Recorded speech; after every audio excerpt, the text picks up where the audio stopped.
Hi student, I am VK Singh from IIT Pathshala Patna. आज हम लोग देखेंगे ग्रुपिंग ऑफ रेसिस्टेंस। ऐसे हम एक क्लास ग्रुपिंग ऑफ रेसिस्टेंस का वीडियो दिया था, लेकिन कुछ लोग बोल रहे थे सर बहुत ज़्यादा आप तेज़ी में बोल रहे थे तो हम लोग कुछ समझ नहीं पाए हैं अच्छा से, और उसमें एक क्वेश्चन में थोड़ा सा डाउट भी हो गया था कुछ स्टूडेंट को। इसीलिए मैं सोचा कि आज से एक फ्रेश वीडियो बना देता हूँ और स्लोली बोल के ही बनाऊँगा। आप जैसा कि हेडिंग देख रहे हो बाबू, ऊपर हमने डाला हूँ ग्रुपिंग ऑफ रेसिस्टेंस। आपको मालूम होना चाहिए कि there are two type of grouping of resistance. Grouping of resistance कितने होते हैं? दो। एक को कहा जाता है सीरीज ग्रुपिंग, एक को कहा जाता है पैरेलल ग्रुपिंग। सीरीज ग्रुपिंग में क्या होता है बाबू? टू और more than two resistance are said to be connected in series if they have same current. Same current कहने का मतलब क्या होता है बाबू? यदि सब रेसिस्टेंस एक सिंगल वायर से लगे रहेंगे तभी तो सभी के पास सेम करंट जाएंगे। जैसा कि यहाँ फिगर में देख रहे हो कि एक ही वायर है, एक वायर में हम तीन रेसिस्टेंस डाल दिए हैं, R1, R2 और R3, और यहाँ से जब करंट हम देंगे तो ये करंट जो इसको मिलेगा वही इसको मिलेगा, वही इसको मिलेगा, तो सब एक ही लाइन में। इसलिए इस ग्रुपिंग को हम लोग क्या बोलते हैं? Series grouping. और सीरीज ग्रुपिंग में आर इक्विवेलेंट जो होता है R1 plus R2 plus R3 plus ऐसे ही इनफाइनाइट तक चला जाएगा। सेकेंड होता है बाबू पैरेलल ग्रुपिंग। तो दो या दो से ज़्यादा रेसिस्टेंस, टू और more than two resistance are said to be connected in parallel. दो या दो से ज़्यादा रेसिस्टेंस को हम पैरेलल तभी कह सकते हैं if they have different currents in each branch but same potentials. अर्थात ये आप फिगर जो देख रहे हो इनमें देखो तो यहाँ से जब करंट आएगा तो तीन भागों में बटेगा। एक ऊपर करंट चला जाएगा, एक इधर चला जाएगा और एक इधर चला जाएगा। तीनों डिफरेंस करंट जाएगा, ठीक है ना। तो जब यदि बाबू रेसिस्टेंस को डिफरेंस करंट मिल रहा है ना, तो उस ग्रुपिंग ऑफ रेसिस्टेंस को हम पैरेलल कनेक्शन कहेंगे। और पैरेलल कनेक्शन में आपको आर इक्विवेलेंट कैसे निकलता है? तीनों रेसिस्टेंस को उलट के आपको जोड़ना होगा। 1/R1 plus 1/R2 plus 1/R3, तो ये निकलेगा 1/R इक्विवेलेंट। इसके बाद जो ये आपको कैलकुलेशन देगा उसको उलट दीजिएगा तो आपको निकल जाएगा क्या? R equivalent. एक और बात हम यहाँ एरो देकर इंडिकेट किया हूँ, यदि दो रेसिस्टेंस पैरेलल में कनेक्टेड हो, एक रेसिस्टेंस R1 है और एक रेसिस्टेंस R2 है, तो आर इक्विवेलेंट डायरेक्ट आप फॉर्मूला लगा लेना, R1 गुणे R2 बटा में R1 प्लस R2। कब लगाएंगे फॉर्मूला? जब दो रेसिस्टेंस एक दूसरे के पैरेलल रहेंगे तब। और जब दो से ज़्यादा रेसिस्टेंस एक दूसरे के पैरेलल रहेंगे तो फिर ये फॉर्मूला लगा देंगे, उलट के सबको जोड़ देंगे, जो आएगा उसको उलट देंगे तो मेरा आंसर आ जाएगा। अब कुछ क्वेश्चन भी देखते हैं। आप यहाँ पे एक क्वेश्चन हम दिए हैं, आपको दिख रहा होगा, थोड़ा देख लिया जाए। सर ये दिख रहा है ना क्वेश्चन सबको, बच्चों को तो दिख रहा होगा, तो देख लेंगे। मैं इसका सॉल्यूशन यहाँ पे देता हूँ। आपको M और N के क्रॉस आर इक्विवेलेंट निकालना है, ठीक है ना। ये दोनों रेसिस्टेंस देखो तो एक ही वायर में है, बस हमने किया क्या है, वायर लाया हूँ और यहाँ से फोल्ड कर दिया हूँ। वायर एक ही है तो दोनों सीरीज कहलाएगा, लेकिन ये तो वायर अलग हो गया। क्योंकि एक बात याद रखना बाबू, जिस पॉइंट के एलोंग रेसिस्टेंस कैलकुलेट करना होता है ना, उस पॉइंट को हम सेपरेट मानते हैं, अलग मानते हैं, ठीक है ना। अलग वायर उसको मान लिया जाता है। तो M और N के क्रॉस निकालना है, तो M और N को हम अलग वायर मानेंगे, तो ये दोनों एक सिंगल वायर में हो गया। तो ये दोनों सिंगल वायर में हुआ तो दोनों सीरीज, तो 4 और 4 8 हो गया, और इसके पैरेलल हो गया। तो अभी मैं बताया जब दो रेसिस्टेंस एक दूसरे के पैरेलल होता है तो आर इक्विवेलेंट क्या होता है? R1 गुणे R2 बटा में R1 प्लस R2। ये फॉर्मूला आप देखेंगे R1 इंटू R2 है, ठीक है ना। तो ये 8 हुआ और ये 4 हुआ, तो क्या लिखेंगे? 8 गुणे 4 अपॉन में क्या लिखेंगे? 8 प्लस 4 ओम, जो आएगा यही आंसर हो जाएगा 32/12। सॉल्व कर लेना इसको आप लोग। उसी प्रकार एक और यहाँ हमने क्वेश्चन दिया बाबू, ये पॉइंट M और N के क्रॉस निकालना है। तो अभी हमने बोला कि जिस पॉइंट के क्रॉस निकालना है रेसिस्टेंस, उसको हम सेपरेट मान लेंगे और बाकी को एक लाइन मानेंगे, ठीक है ना। तो जब इस पॉइंट M और N के क्रॉस निकालना है तो ये तीनों एक ही वायर में हुआ, वायर को हमने ऐसे मोड़ दिया। जब तीनों एक ही वायर में हुआ तो ये तीनों सीरीज कहलाएगा। 4 4 8 और 4 कितना हो गया? 12। तो ये 12 रेसिस्टेंस हो गया और ये 4 सेपरेट है, तो दोनों एक दूसरे के पैरेलल है। तो क्या हो जाएगा यहाँ पे? R equivalent 12 into 4 upon 12 plus 4 ohm. तो इसका कैलकुलेशन आप देख लिए होंगे। ये आपको कुछ समझने में दिक्कत नहीं हुआ होगा। यदि स्क्रीनशॉट लेना चाहते हैं तो आप ले भी सकते हैं, कोई दिक्कत नहीं। अब हम उधर कुछ क्वेश्चन नोट डाउन किया हूँ, देखते हैं। इसमें आपको सब दिख रहा होगा, कोई प्रॉब्लम नहीं हुआ। इसे अब हम मिटाते हैं, ठीक है ना, कोई दिक्कत नहीं ना, मिटा दिया। लो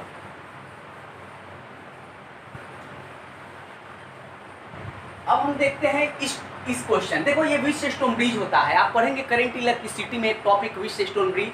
व्हीटस्टोन ब्रिज में 4 वायर रोम्बस पे एडजस्ट होता है और एक डायगोनल वायर कहलाता है, ठीक है ना। तो ये R1 हो गया, R2 हो गया, R3 हो गया, R4 हो गया, और ये बीच जो डायगोनल रेसिस्टेंस का डायगोनल वायर कहलाता है, ये गैल्वेनोमीटर लगा रहता है, ये पांचवा वायर कहलाता है। यही आपका कंस्ट्रक्शन व्हीटस्टोन ब्रिज कहलाता है, और अच्छा से आप पढ़ेंगे करंट इलेक्ट्रिसिटी में इसे पढ़ाया जाएगा, ठीक है ना। तो व्हीटस्टोन ब्रिज हम का क्वेश्चन हम कैसे बनाते हैं, इनको इनसे डिवाइड देते हैं कि R1 अपॉन क्या लेंगे R2, ठीक है ना, और फिर हम R4 को R3 से डिवाइड देंगे। R4 को किससे डिवाइड देंगे, R3 से। दोनों रेशियो यदि आपस में इक्वल होगा, मेरा बात सुनना, दोनों रेशियो आपस में इक्वल हो जाता है तो R5 रेसिस्टेंस को हम खत्म कर देते हैं। क्यों? क्योंकि इसमें जाने वाला करंट जो होता है जीरो हो जाता है, और जो करंट ही नहीं जाएगा वायर से तो उस रेसिस्टेंस का कोई वैल्यू नहीं रह जाता है। तो जब ये खत्म हो गया तो यही दो ऊपर बच गया और दो नीचे बच गया, तो इन दोनों को सीरीज कर लेना, इन दोनों को सीरीज कर लेना, और एक दूसरे का पैरेलल वाला फार्मूला लगा लेना, आपका क्वेश्चन आसानी से बन जाएंगे। जैसे कि आप यहाँ पे देख रहे हो ना, ये भी व्हीटस्टोन ब्रिज है। क्यों? यहाँ 5 वायर था तो यहाँ भी 5 वायर है, 1 2 3 4 5, ठीक है ना। तो इसको आप चाहोगे तो एक ऐसा फिगर बना के डाल सकते हो बाबू, देखो, हाँ, ऐसे आप फिगर बना के इसको नोट डाउन कर सकते हो। 8 ओम है इधर, 8 ओम है इधर, 8 ओम है इधर, और 8 ओम है इधर, और बीच वाला रेसिस्टेंस कितना हम डाल देंगे बाबू, 8 ओम, और ये पॉइंट हम ले लेंगे m, और इधर पॉइंट हम ले लेंगे। आप देखो तो रेशियो तो इक्वल होगा, 8/8 1 होगा, 8/8 भी 1 होगा, तब रेशियो इक्वल हो गया। तो ये दोनों सीरीज और ये दोनों सीरीज एक दूसरे के पैरेलल, तो सीरीज होगा तो 8 8 16 16 8 8 16, तो दोनों क्या हो जाएगा R इक्विवेलेंट। जब दो रेसिस्टेंस पैरेलल होता है R1 गुणे R2 बटा में R1 plus R2, 16 × 16 upon 16 plus 16, ये आप कैलकुलेट कर लेंगे, ये क्वेश्चन का सॉल्यूशन आ जाएगा। ये जो आएगा यही आपका आंसर हो जाएगा, ठीक है ना। अब एक उधर क्वेश्चन दिए हैं, इसको हम मिटा देते हैं, देख लेंगे, कोई दिक्कत आपको नहीं होगा, मिटाते हैं, ठीक है ना। अब देखेंगे इस क्वेश्चन में क्या है बाबू, ये भी व्हीटस्टोन ब्रिज ही है। देखो तो 6/3 कितना आएगा, और फिर 12/6, ये 2 आ रहा है तो ये भी 2 आ रहा है, रेशियो इक्वल, तो इस रेसिस्टेंस का कोई काम नहीं, खत्म हो गया। अब ये दोनों सीरीज, ये दोनों सीरीज लेकिन एक दूसरे के पैरेलल, और ये ऊपर और नीचे ये तो एक दूसरे के पैरेलल है ही, तो ये दोनों बाबू सीरीज होगा तो 6 3 9 हो गया, ये भी सीरीज हुआ तो 12 6 18 हो गया, और एक दूसरे के पैरेलल होंगे तो क्या हो जाएंगे R इक्विवेलेंट बाबू। देखो तो R इक्विवेलेंट, देखो ये और ये एक दूसरे के पैरेलल है तो क्या लिखेंगे 1/6 प्लस 1/6, और ये भी एक दूसरे के पैरेलल है, तो इसके लिए हम क्या लिख देंगे डायरेक्ट बाबू, बताइएगा। ये आगे आपको देखेंगे ये 9 हुआ और ये 18 हुआ, 1/9 प्लस 1/18, इसको आप सॉल्व कर लेंगे, जो आएगा आंसर हो जाएगा। इसको पलट देंगे क्योंकि ये 1/R इक्विवेलेंट आएगा, ठीक है ना, जो आएगा आपका आंसर आ जाएगा। आप बना सकते हो, मुझे आशा है जो आएगा ओम में आंसर आ जाएगा। बस अब इसको आप कैलकुलेट कर लेंगे, आंसर आ जाएगा इसका। अब यहाँ पे हम एक क्वेश्चन देखते हैं, ये देखते हैं, ठीक है ना। यही क्वेश्चन में कुछ लड़का लोग कंफ्यूजन कर गया था, ठीक है, और वास्तव में थोड़ा सा इसमें गड़बड़ हो भी गया था, सॉरी। इस क्वेश्चन को हम कैसे बनाएंगे बाबू, यहाँ भी देखो, ये जो एक वायर जो जोड़ा गया है ऐसे बनाकर, ऐसे आपको ये इंडिकेशन देख रहे हो ना, इसके मतलब होता है कि ये जो वायर है इस वायर के ऊपर से पास कर रहा है, ठीक है ना, एक दूसरे में टच नहीं किया हुआ है। तो जब ये वायर ऊपर से पास कर रहा है तो इसका एक हम फिगर ऐसे बना सकते हैं, देखेंगे इधर कैसे फिगर बना सकते हैं। ये जो है आप व्हीटस्टोन ब्रिज में इसको डाल सकते हो, कैसे, 4 है 4 है 4 है और 4 है, तो व्हीटस्टोन ब्रिज ऐसे इसका फिगर आप बना सकते हो, देखो बाबू। और एक बीच में आपको 2 और 2, ये भी सीरीज में है तो 2 और 2 4 हो गया, तो बीच में भी एक 4 हो गया, देखते रहना अच्छा से। और इधर भी आपको हो गया 4 ओम, एक साइड में 4 ओम, इधर भी हो गया 4 ओम, और इधर भी हो गया 4 ओम। और ये जो वायर है बाबू, ये वाला ये डायगोनल वाला ऊपर से पास किया है, तो आप इसको ऊपर से भी ऐसे ला के जोड़ सकते हो, कोई दिक्कत नहीं होगा, ऐसे जोड़ सकते हो। तो ये कितना है बाबू, ये वाला 2 और 2, ये भी 4 ही ओम है, तो 4 ओम लिख दो। अब देखो बाबू, इसका तो वैल्यू 4 आएगा, तो कि एक बात और याद रखना, व्हीटस्टोन ब्रिज में यदि ये चारों वैल्यू इक्वल है ना, तो इसी में से कोई एक आंसर हो जाएगा, जो आपको अच्छा लगे लिख दीजिएगा, ठीक है ना। तो इसका वैल्यू 4 आएगा और ऊपर 4 है, दोनों एक दूसरे के पैरेलल है, तो R इक्विवेलेंट यहाँ से क्या हो जाएगा, 4 × 4 अपॉन में का 4 + 4, 4 4 कितना हो गया 16, जो भी आएगा आपका आंसर हो जाएगा, 2 ओम आंसर आ जाएगा, ठीक है ना। तो ये क्वेश्चन में आपको कोई दिक्कत नहीं, फिर से समझ लेना, 1 वायर 2 वायर 3 वायर 4 वायर हमने रोम्बस में डाल दिया। ये एक जो है डायगोनल वायर 2 2 और 4 डाल दिया बीच में, क्योंकि बीच में है भी ये। और ये जो वायर है बाबू, ये ऊपर से पास किया हुआ है, तो ऊपर से पास किया है तो इसलिए इसको ऊपर से हमने डाल दिया। बाकी व्हीटस्टोन ब्रिज में जब 4 सब वैल्यू इक्वल होता है तो उसी में से एक आंसर हो जाता है। अब ऐसे भी आप ये दोनों सीरीज और ये दोनों सीरीज एक दूसरे के पैरेलल करिएगा तो आंसर वैल्यू 4 देगा, करके देख लेंगे। और इसके पैरेलल तो ये आ गया, ठीक है ना, कोई दिक्कत नहीं। तो ये भी सॉल्व हो गया, वो भी सॉल्व हो गया। अब हमारा एक क्वेश्चन ये है, इसको भी सॉल्व कर, इसको आपको कोई दिक्कत नहीं होगा, इस क्वेश्चन का ये सॉल्यूशन है, आपको कोई दिक्कत नहीं होना चाहिए, ये आंसर आएगा। अब बिता देता हूँ हम, ठीक ना। ये क्वेश्चन थोड़ा देख लेते हैं, ये भी आसान है, ठीक है ना। एम और एन के क्रॉस हमें निकालना है। ये दोनों वायर रेसिस्टेंस जो है बाबू सीरीज है और इसके पैरेलल है। ट्रेंगल वाला भी हमने इधर बताया था, ये दोनों सीरीज इसके पैरेलल, तो ये दोनों सीरीज तो 4 और 2 6 हो गया, इसके पैरेलल तो क्या हो जाएगा पहला रेसिस्टेंस 6 × 3 अपॉन 6 + 3 तो 18 अपॉन कितना 9 अर्थात 2 ओम आ गया। इसका वैल्यू 2 ओम आ गया, ये 4 ओम है जो बाबू इसका रेसिस्टेंस है, लिख देता है ना। इस ट्रेंगल का रेसिस्टेंस वैल्यू 2 ओम आ गया। तो अब ये नया फिगर इसका कैसा बन जाएगा, ऐसा देखो, ऐसा बन गया।